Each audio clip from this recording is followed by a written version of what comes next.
Last Saturday night I was invited by an old-time friend of mine to eat his lobster salads and drink his beer and wine.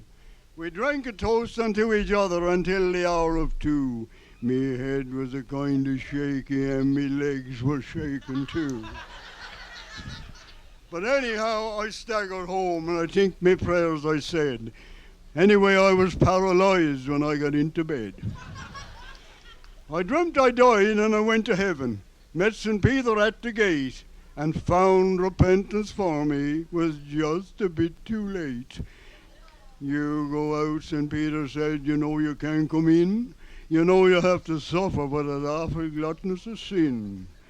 Now just then I turned away to hide me grief and shame, and I saw St. Peter's clerk close by, he wrote lost above me name. The next that came was a Hebrew, a friend whom I knew well, and I listened to the story that he had to tell. Oh, goodly Father Peter, I come to you at last. The wonder question just a few if you would let me pass. And here I kept my clothes in the store, my clothes are good and strong, and just to show you an overcoat I forgot for to fetch it along. You go out, St. Peter says, very well you know, there's little use for overcoats in the place where you got to go. The next that came was an old maid, she was bound to have her say, and she addressed St. Peter in a peculiar sort of way.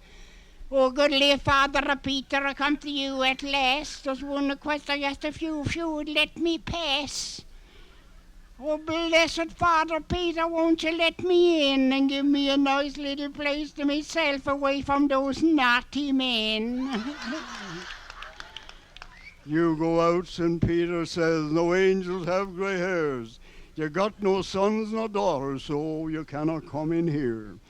The poor old maid, she turned away forever to repine, like me and all the rest of us, she centred in the line.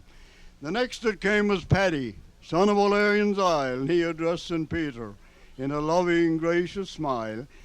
Is this yourself, St. Peter, and you're looking so nice and sweet? Open the door and let me in and show me to me seat. Oh no, my boy, your case like the rest must be tried. You got to show a pass for it before you get inside. Hurry up, St. Peter, of a supper I'll be late. He then took off the old slouch hat and he threw it inside the gate. Go get that hat, St. Peter says, you sacrilegious slouch. Pat walked in, he shut the gate, and he locked St. Peter out. Through the keyhole, Paddy cried, I'm skipper now, you see. I'll give up your case, St. Peter, if you'll set out Ireland free. Now when I awoke, me head was jammed between the bed and wall. Me feet were tangled in the quilts, and lobsters done it all.